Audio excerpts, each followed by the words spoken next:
Welcome, my name is Kevin Brandon, and in this video, I want to show you the Adobe Illustrator Rotate View tool. To begin with, the Adobe Illustrator Rotate View tool allows you to rotate an artboard 360 degrees. Much like if you had a piece of paper and you were doing an illustration, you can rotate the paper. You can do the exact same effect here in Adobe Illustrator.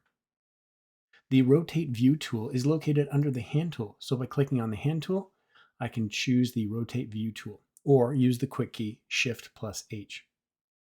By selecting this tool, I can go to the artboard and simply click and drag left or right, and I can rotate the artboard. You'll notice that as I rotate this artboard, you can see the percentage or the degrees of rotation listed in the middle of this artboard. If, for instance, I want to return the artboard to the normal orientation of 0 degrees rotation, I can simply hold the Shift key down, click on the tool and click on the artboard, and I can rotate this in 15-degree increments, bring this all the way back to the 0 degrees, the normal orientation, quick and easy.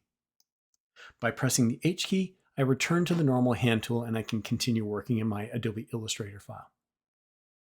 I hope that helps. Thanks for watching.